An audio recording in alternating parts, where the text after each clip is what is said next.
Hello everyone and welcome to video 2 in the Python threading tutorial. So in today's video we're just going to go through some basic threading examples, nothing too crazy, but hopefully this will give you an idea and kind of relate to the last video where I discussed how threads actually operate. This will give you a clear image of how that works. So the first thing we need to do is import threading. I'm going to assume you guys know how to write some basic Python code because threading is a more advanced topic and I'm not going to be going through basic syntax, but I'm going to import threading and I'm going to import time.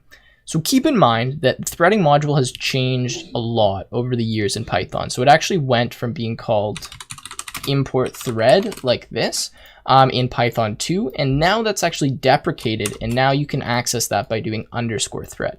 So we're going to use the threading module, which is the new one in Python 3. It's the one that's recommended to be used, but you may see some older tutorials where they use _thread, and that's just the older version from Python 2. It's still fine to use, but it's always probably better to be using the newer stuff that comes out and that's not deprecated in case they ever do end up removing it.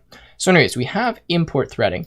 So what we're going to do now is actually make a thread. So I'm going to show you how to do that. But to make a thread, essentially you need to make a function that's going to act as your thread. Now you could make a lambda function for this if you want, but we're just going to do a regular func, and I'm just going to call this define func. And inside here, I'm going to print ran, and then what I'm going to do is say time.sleep1, so for 1 second or 1 millisecond or whatever that's going to be, and then actually not time again, we'll print done.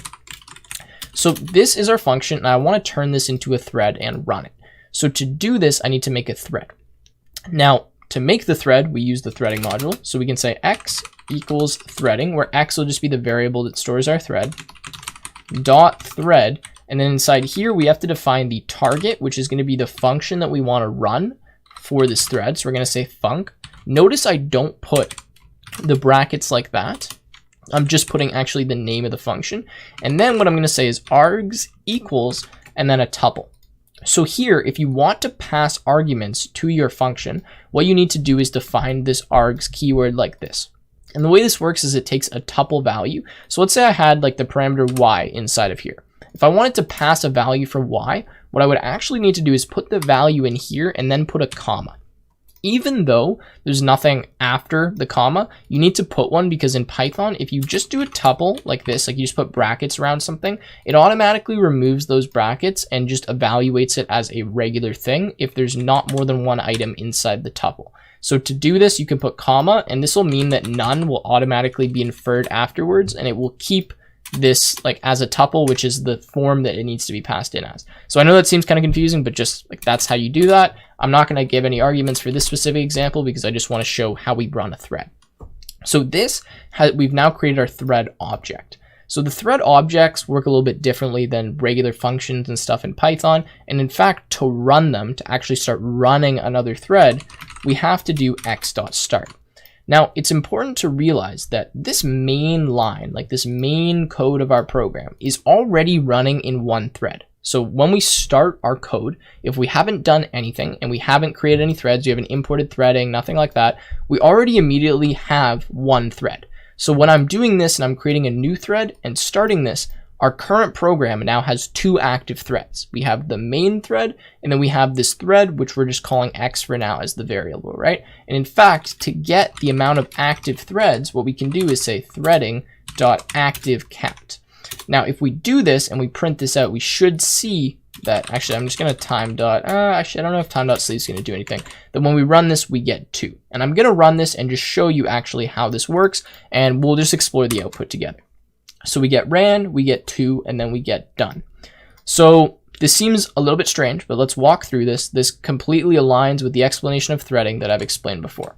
So we have this function, and what it does is it prints run, or prints ran, then it sleeps for 1 second, and then it prints done. So we know, based on my explanation of threading in the previous video, that if this thread sleeps or hangs, like we're waiting for it, what we will do is switch back to the other thread. So when we write this line here, say x equals threading.thread, if I don't actually run this thread, you'll notice that we just don't even do anything, and we just print 1 because there's only one active thread running. But if I run this thread, what happens is it immediately will start executing what's in this thread. It will wait until we reach a point where we need to sleep or something's happening, or like we're waiting for something, which is this line right here. As soon as that sleeps, we'll say, okay, we don't need to be on that thread anymore. Let's switch back to the main thread, which is why that prints that active count after it prints run. And then once we're in the main thread, well, we're done in the main thread. There's nothing more to do. So we'll transition back to the other thread and we'll finish printing done once we're done waiting for it. So that's kind of the idea and what's happens here. So ran 2, you can see we wait 1 second and then we go back to done. And in fact, we can make this even more complex by doing time.sleep1 print finally. And if I actually go ahead and go time.sleep and we do 1 and then print now done like that, then we can run this and just have a look at what's going to happen. So we get ran 2 finally done, now done. Okay, so let's actually change the offset of this just because sometimes you get some weird stuff in the output if you're running like threads that are outputting things to the console. So this should make that a little bit better. Okay, so we have ran, so we print ran, we sleep. We immediately print the active count of the thread. Then from the main thread, we sleep for 0.9 seconds. But since the sleep for 0.9 seconds is less than the sleep from here, which is 1 second, we actually go ahead and print finally directly after. Now, if I go ahead and change this to 1.2, and I know I'm confusing you guys, but we'll see here. We can see we get ran, we get 2, so we print this. We sleep for 1.2 seconds, which means let's go back to this thread. We print the value done, then we sleep for 0.85 seconds. We come back here, we print finally, and then we print now done at the end after this final sleep. So it's like transitioning back and forth, and you can see that sometimes it's kind of confusing to figure out which thread is going to be running when because of all these sleeps and these different timings and all those kind of things. But that's the idea here, is that we can switch between different threads. Now I'm going to show you how we can create more than one thread. So let's actually do another example now where what I want to do is just have threads that just count up to 10 and they do that concurrently. So I'm just going to say define count. We'll actually take n as some value, and then what we're going to do in here is simply say for I in range n plus 1, 1, just so we start at 1. What we'll do is we'll print, if we can do this, I, and then we'll say time dot sleep 0.01, so just sleep for like a fraction of a second. What I'm going to do now is make 2 threads actually in a for loop. So I'm going to say for underscore in range 2. Let's say x equals threading dot thread. We're going to make the same thread, so we're going to say target equals, in this case, count. Now we need to pass an argument for n, so we'll say args equals, and in this case we'll do we want to count up to 10, so we'll do 10 comma, close that bracket, and then we'll just say x dot start. So what this is going to do, and we'll print done at the end here just to see how this works, is we're going to start 2 threads. So in this for loop, we'll start this first thread, right? This will run, it'll go in this for loop, it will print the value I, it will sleep for 1 second, which actually allows us now to come back to this main thread where we can then run the next thread. So we'll run the next thread that will sleep for a fraction of a second, and then since this main thread is done, like we come back to it, we'll print done, and then we'll do the rest of these.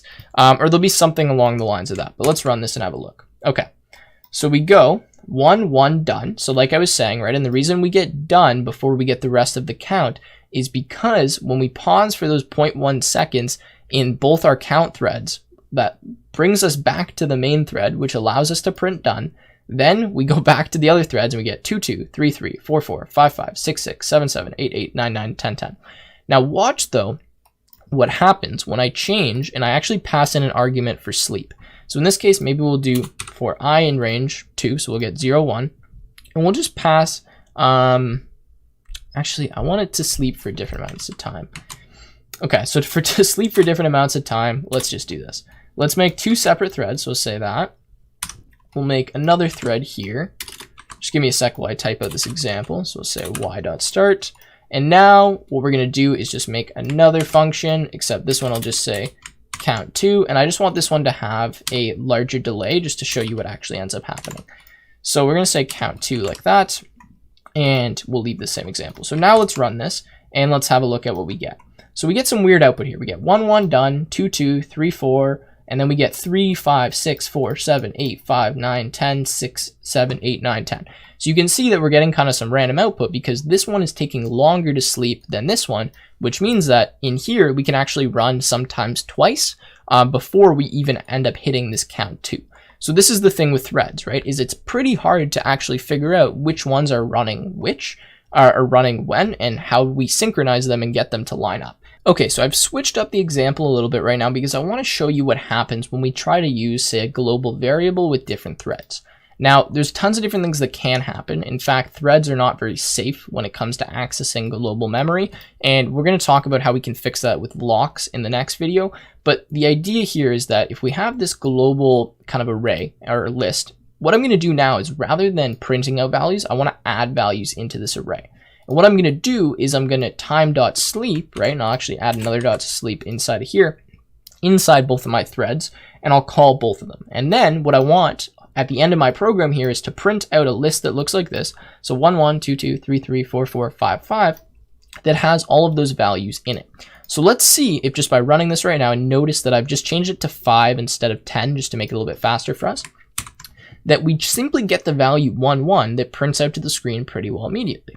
Now, why does that happen? Why don't we get the full list? And how can we get the full list? Well, the reason we have that is because when both these threads sleep and none of them are running, we immediately come back to the main thread and start running this. So how can we fix that, right? Well, we could sleep inside of this thread, and that should hopefully allow us to get the answer. So we could do something like time.sleep like 0.1, run this, and wait, no, we're still getting the same answer printing out. So how do we fix this, right? Well, maybe we increase the sleep to 0.5. Okay, so now we're getting 1, 1, 2. That's not exactly what we want. We want the full thing. Well, I'm going to show you how we do that.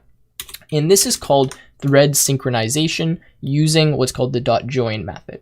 So if we want to wait for both these threads to finish running, which is what we want to do to get the full list, what we can do is use the .join command. So .join is like this. We can do x.join, y.join, and what this means is do not move past this line of code until the thread at whatever variable here stops running. That's what this says. It essentially says wait for thread to stop running. That's what the .join command does. Same thing with y. So here what we're saying now is do not print ls until both x and y have stopped running. So let's run this now. We can see that immediately this is taking a little bit longer than before. And notice that now we have 1, 1, 2, 2, 3, 3, 4, 4, 5, 5. And the way this works in terms of a thread level is we still will come back to this thread, right? So when both of these are sleeping, we'll come back here. But since this is waiting, right, nothing's happening for these threads to finish running, we'll go back to those threads and keep executing them until eventually these two lines can run. And that's the idea. But now I want to show you what happens if we move these around a little bit. So what if I put x.join up here, and then I put y.join here, and then I print ls? Let's look at this now and see if we get a little bit of a different answer. So give this a second. We get 1, 2, 3, 4, 5, 1, 2, 3, 4, 5.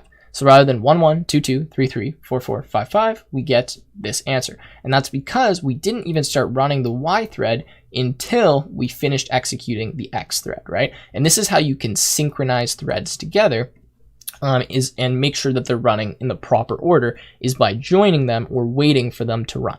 And that's the idea here. And that's what you're typically going to do a lot when you call threads is say, we're going to wait for both of them to stop running before we go ahead and do anything else. So anyways, I think I'm going to wrap up the video here. This has been the basics of threading. We'll get into some more advanced examples and memory locks in the next video. But with that being said, if you guys enjoyed, make sure to leave a like, subscribe, and I will see you in that video.